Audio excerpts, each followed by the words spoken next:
Todo cae a mi alrededor, la oscuridad cubre mi interior, tú permaneces, tú eres fuerte. Confío en ti, Dios, eres siempre fiel, no temeré. Tú cuidarás de mí, nada se escapa de tu control. Nada es más grande que nuestro Dios.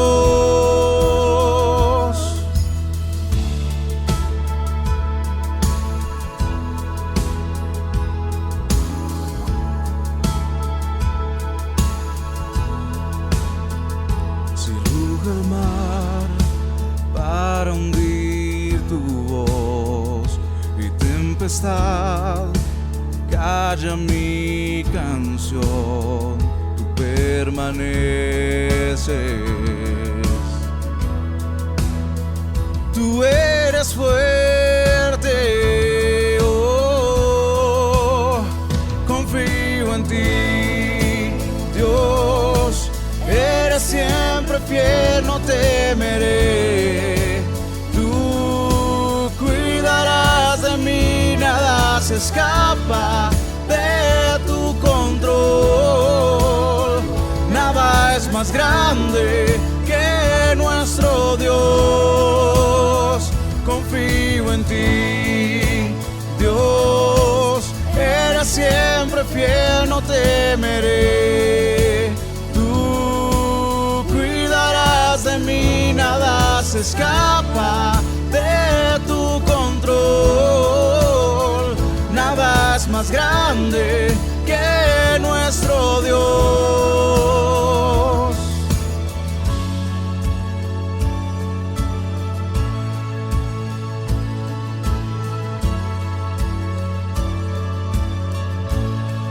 Espíritu de Dios, el Consolador, llena mi interior con tu fuego. Espíritu de Dios, sopla otra vez, ven, revive hoy esos huesos. Espíritu de Dios, el Consolador, llena mi interior con tu fuego. Espíritu de Dios, sopla otra vez, ven, revive hoy esos huesos. Confío en ti, Dios, eres siempre fiel, no temeré. Tú cuidarás de mí, nada se escapa de tu control. Nada es más grande que nuestro Dios. Confío en ti, Dios, eres siempre fiel, no temeré. Tú cuidarás de mí, nada se escapa de tu control. Nada es más grande que nuestro Dios. Espíritu de Dios, el Consolador, llena mi interior con tu fuego. Espíritu de Dios, sopla otra vez, ven, revive hoy esos huesos. Confío en ti, Dios, eres siempre fiel, no temeré. Tú cuidarás de mí, nada se escapa de tu control. Nada es más grande que nuestro Dios. Iglesia, un abrazo muy especial. Tengan ustedes muy buenas noches. ¿Qué nos enseña el Señor Jesús? Tenemos la continuidad de nuestra predicación de el servicio de este día en hace 8 días. El texto que el Señor nos regala es Lucas capítulo 22, del versículo 47 en adelante. Y hoy introduciremos el texto lógicamente con algunas precisiones, si se quiere, del primer punto. La palabra del Señor dice, Lucas 22:47, mientras él aún hablaba, se presentó una turba y el que se llamaba Judas, uno de los 12, iba al frente de ellos y se acercó hasta el Señor Jesús para besarle. Entonces el Señor Jesús le dijo, Judas, ¿con un beso entregas al Hijo del Hombre? Viendo los que estaban con él lo que había de acontecer, le dijeron, Señor, ¿heriremos a espada? Y uno de ellos hirió a un siervo del sumo sacerdote y le cortó la oreja derecha. Entonces respondiendo el Señor Jesús dijo, basta ya, dejad. Y tocando su oreja le sanó. Y el Señor Jesús dijo a los principales sacerdotes y a los jefes de la guardia del templo y a los ancianos que habían venido contra él, como contra un ladrón habéis salido con espadas y palos, habiendo estado con vosotros cada día en el templo, no extendisteis las manos contra mí, mas esta es vuestra hora y la potestad de las tinieblas. En el culto inmediatamente anterior, hablando de qué nos enseña el Señor Jesús, hablamos de la palabra cambio. Recuerda que hablábamos que algunos de nosotros cuando vemos una foto del pasado decimos que cambiamos para bien o para mal, y hacíamos un símil a que en lo espiritual también hay que cambiar, pero únicamente para bien, y veíamos que algunos de nosotros no hemos cambiado para bien porque del año pasado a este seguimos con la misma inconstancia con el Señor, el mismo tiempo devocional, la misma falta de devocional. Pero a mí me parece interesante poder compartir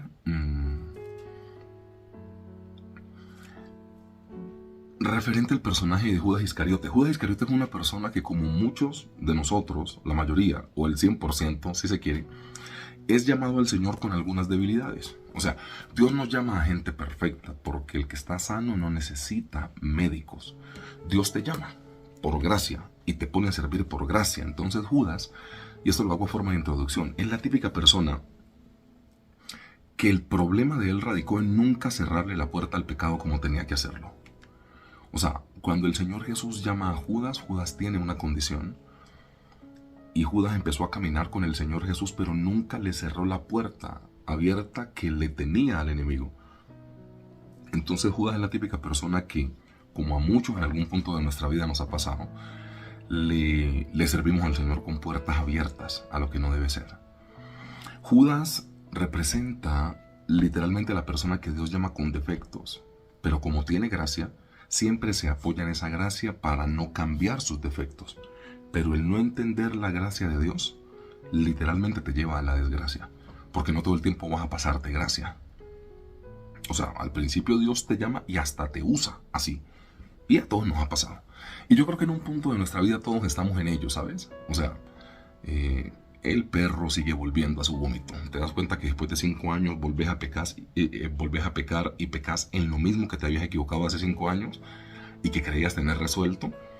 Entonces, que el Señor nos ayude para entender su gracia, porque el no entender la gracia de Dios literalmente te llevará a la desgracia. 2 asuntos acerca de qué enseña el Señor Jesús. Lo primero para hoy es como responder una pregunta, ¿no? O sea, ¿qué hacemos nosotros con nuestros enemigos? Entonces, dice Lucas 22:51, entonces respondiendo el Señor Jesús dijo, basta ya, y tocando su oreja le sanó. Literalmente el Señor Jesús es experto en sanar a quien le quiere herir. ¿Cómo puedo sanar a quien me quiere herir? Literalmente estando lleno de Dios. El Señor Jesús por allá en Mateo capítulo 5, versículo 44, dijo algo pero poderosamente maravilloso. Él dijo, pero yo os digo, amad a vuestros enemigos, bendecid a los que os maldicen, haced bien a los que os aborrecen y orad por los que os ultrajan y os persiguen. El Señor Jesús, todo lo que Él predicó, lo vivió en esta semana de la Pasión, ¿no? Hay algunos estudios muy certeros donde todo lo que Él dijo, por ejemplo, en el Sermón del Monte, cómo había que tratar al enemigo, cómo había que tratar a su iglesia, Él todo esto lo puso en práctica. Él no únicamente pues predicaba de esto, sino que Él lo vivía. Y resulta que el Señor Jesús enseña a qué hacer con nuestro enemigo, y es sanar a quienes nos quieren herir. Mira, este asunto es tan importante porque yo tengo, ahí sí como decimos coloquialmente, una leve sospecha que cuando nosotros estamos pidiendo algo de justicia por algo malo que nos han hecho a nosotros, literalmente lo que estamos pidiendo es venganza. Literal. O sea, lo que nosotros algunas veces le decimos al Señor: Padre, esto no es justo, es como queriendo decir: Señor, véngate por nosotros. Y yo te garantizo que si tu intención ha sido esa, Dios no se va a vengar de tu enemigo, porque Él te enseñó en el 5:34 de Mateo, en el 5:44 de Mateo, a orar por los enemigos, a bendecir a estas personas que te hacen el daño y te maldicen. O sea, si es ante Dios que vas a pedir un poco de venganza, Dios te va a decir: más vale ora por la persona que te dañó. Es que tengo mucha rabia, no importa. Es que quiero que a Él le duela como yo sentí en mi corazón y quiero que Él sienta lo que yo sentí. No es importante para Dios. O sea, a mí se me hace que muchas veces el grito de los cristianos no es justicia, sino venganza. O sea, quieren que la otra persona como que sienta el dolor. Por eso cuando te gritan, tú gritas más duro, porque quieres que el otro sienta lo mismo. Por eso cuando una persona te hace algo malo, tú le haces lo mismo. Y de hecho nosotros vivimos en una generación o en un mundo donde tenemos todavía el ojo por ojo. O sea, le hago lo mismo para que sienta lo mismo. Y al Señor Jesús le hacían, y Él hacía totalmente diferente. El Señor Jesús hacía sentir diferente. Una de las muestras que estás un poco bien por el camino y que estás cerca de Dios es si tenés la capacidad de sanar a tu enemigo y de sanar a quien te quiere herir. Cómo se dañan relaciones únicamente por un asunto vengativo, únicamente por un asunto de la venganza, de demostrar quién es el que grita más, de demostrar quién tenía la razón en la tierra. Y yo sí creo que la razón hay que tenerla es en el cielo, no en la tierra. A ver si me intento hacer entender o si me explico bien en este punto. El Señor Jesús ganó cuando murió. O sea, hasta la muerte del Señor Jesús, todos pensaban que estaban haciendo lo correcto con Él. O sea, hasta la muerte del Señor Jesús, todos pensaban que era un embaucador, que era una persona que blasfemaba, que era un blasfemo, pues. O sea, todos le decían que estaba loco. Cuando el Señor Jesús muere, que ya es la entrada al cielo, el soldado romano dijo: verdaderamente este era el Hijo de Dios. Y para la secta de los escribas y fariseos, pues allá como con los sacerdotes, se les rompe el velo, se les rasga el velo y entendieron que habían matado al Hijo de Dios. El Señor Jesús ganó en el cielo. En la tierra Él siempre perdió. Él tenía la imagen equivocada, que comía con pecadores, que hablaba con mujeres que tenían líos sexuales, que sus discípulos comían sin lavarse las manos, que no practicaba bien pues lavarse las manos 3 veces antes en el rito de purificación de los judíos. O sea, al fin, y que él andaba con publicanos. Un día él come por allá con publicanos y le critican esto. Que él defendía a la mujer encontrada en adulterio, que todo este tipo de cosas, ¿no? Entonces, al final de la historia, el Señor Jesús en la tierra siempre fue un perdedor en la imagen que Él tenía referente a la gente que lo observaba. Por eso es que a mí, pues, me gusta colocar estos ejemplos del Señor Jesús. Es que yo me siento mal porque hablan mal de mí. Sí, del Señor Jesús hablaron mal en la tierra y siempre pensaron que Él estaba perdiendo la batalla, los que creían estarla ganando. O sea, al final de la historia, el Señor Jesús es la típica persona que en la tierra perdió, pero ganó en el cielo. ¿Y cómo se gana en el cielo? Rigiéndose por un objetivo. O sea, el Señor Jesús, creo que me estoy metiendo al siguiente punto, que lo anuncio de una vez, que es voluntad del Padre. Es el segundo punto de predicación para hoy. El Señor Jesús no ganó en la tierra. Y nosotros estamos muy acostumbrados a ganar en la tierra. Y en la tierra se puede perder. En serio, mire, yo no estoy hablando del mal testimonio ni de la mala imagen, pero que hablen mal de nosotros.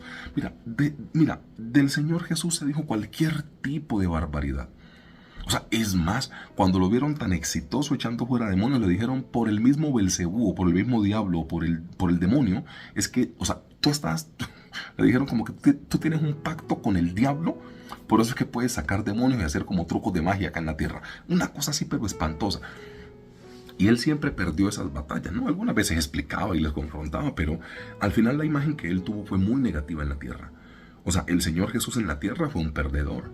¿Cómo siendo un hombre tan poderoso, el dueño de todo, el Hijo de Dios, que hacía milagros, que levantaba muertos, que tocaba leprosos, que sacó a Lázaro de la tumba, cómo este hombre con tanto éxito termina en la cruz? De hecho, a él, cuando se están burlando de él, recuerda, que le tienen como los ojos vendados y le pegan y le dicen, adivina quién fue el que te pegó, y le escupían. Y le decían, si eres tan poderoso, bájate de la cruz. O sea, en la tierra él perdió a la imagen de la gente.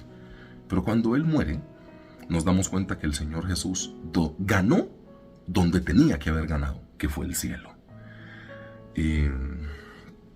¿No será que la invitación que Dios te está haciendo es a ganar en el cielo?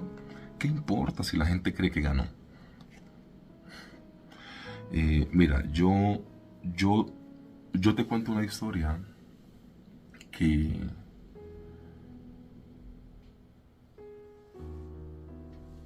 bueno, ya la pensé y no la quiero contar. No, yo tengo muchas historias. Dejémoslo nada más por encimita. No hay que ser tan profundo en algunas cosas.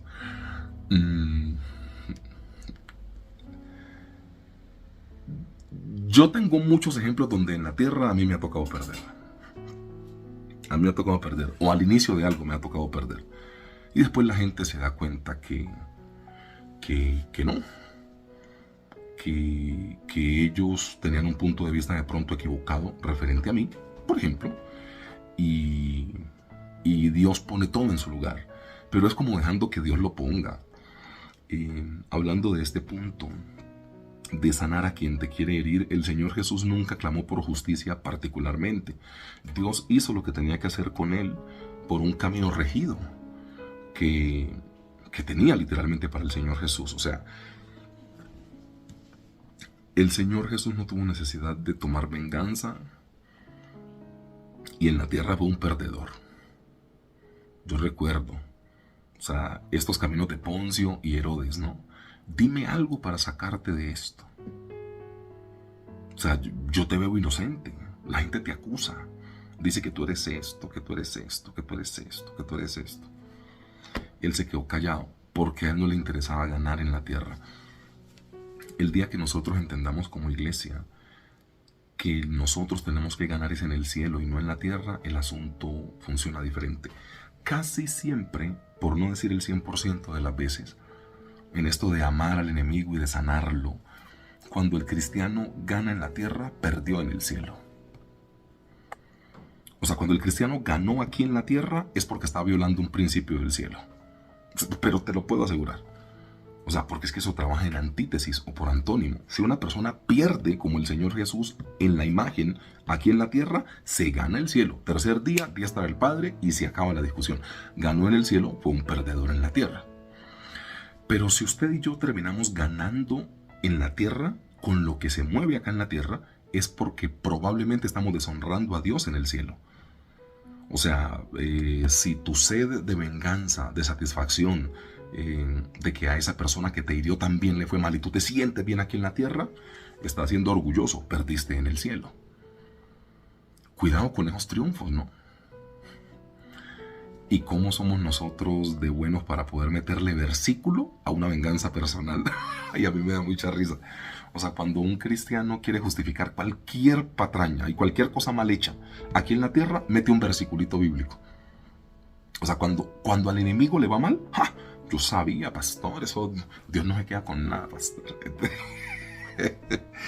Hermanos, cada vez que tenemos victorias acá en la tierra, en esta parte, entiéndame bien, es muy posible que estemos perdiendo batallas en el cielo, o sea, ganándolas en la tierra, diciendo que que sí, que Dios se ocupó, que Dios se vengó, que si ve que Dios no se queda con nada, y ganas en la tierra y en el cielo, porque en el cielo hay que orar por el enemigo y bendecir al que te maldice.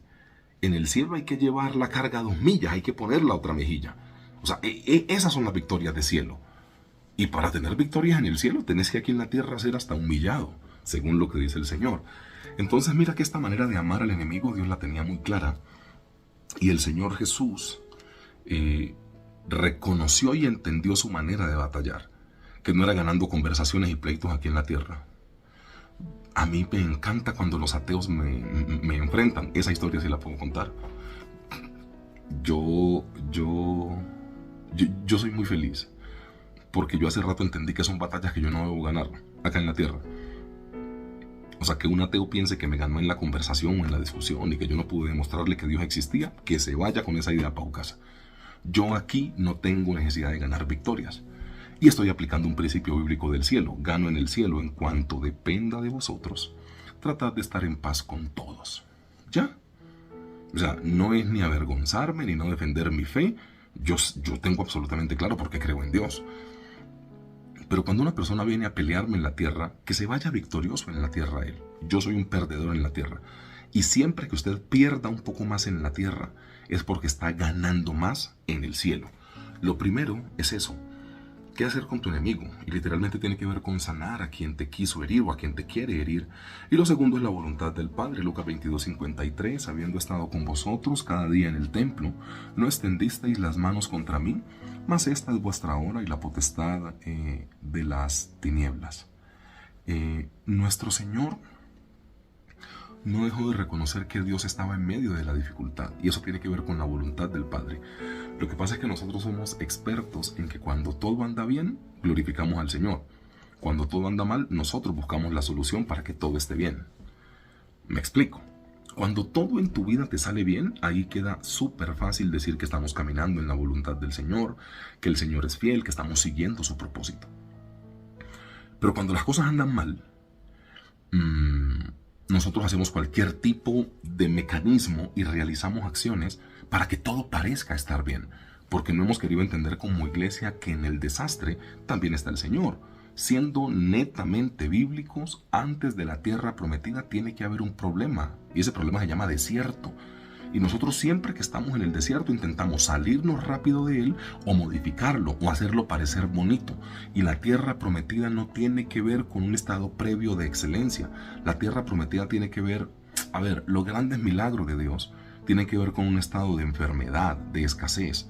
O sea, no le huyas a estos tiempos malos.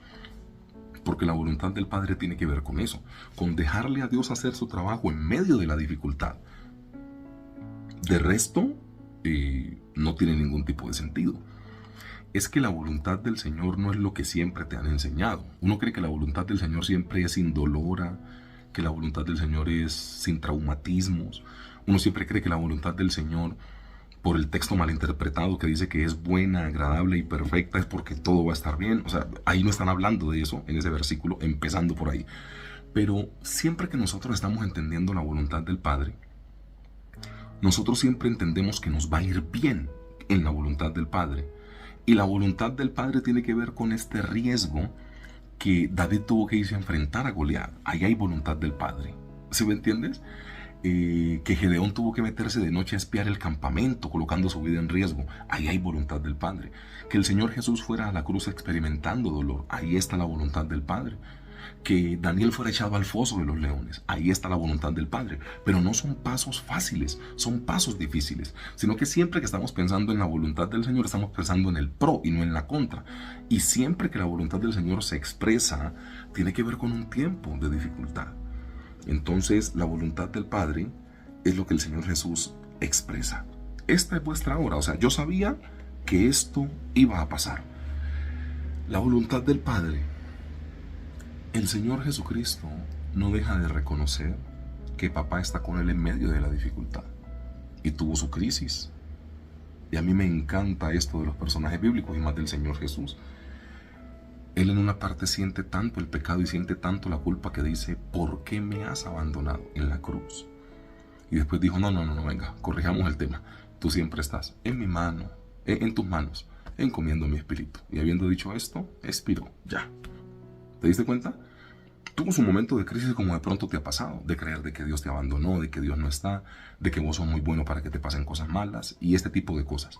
Entonces, en ese orden de ideas, yo sí creo, iglesia, que tenemos que aprender un poco más de la voluntad de papá.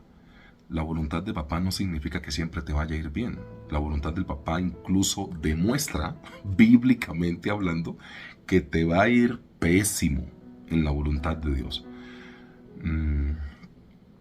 No te vas a sentir de pronto muy bien, vas a pasar por un punto de sufrir un poquito, pero al final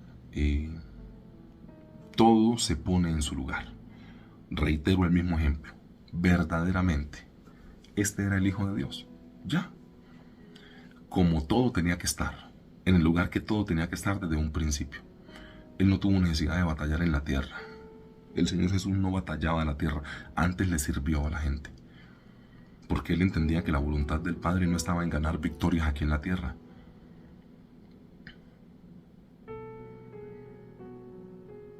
El día que nosotros entendamos que la voluntad del Señor no todas las veces tiene que ver con sacarnos del problema o sacarnos del dolor, o tiene que ver con atravesarnos por un desierto para poder llegar a esta tierra prometida, el asunto funcionará de forma diferente. Mira, Dios tiene un solo propósito. Y ese propósito tiene que ver con la voluntad que Él ya escribió. Entonces, que nosotros tengamos la inteligencia de poder sanar al que te hace daño. Por eso el malhechor hoy mismo estarás conmigo en el paraíso, porque independiente de lo que sea, el malhechor tiene que llegar al cielo. Es como una síntesis bíblica. O sea, al final de la historia nosotros pareciese que nos sintiésemos muy bien cuando a la persona que es mala la vida le da su merecido. Y yo he visto cristianos hasta gloriándose. Toquemos un tema sensible. En la muerte de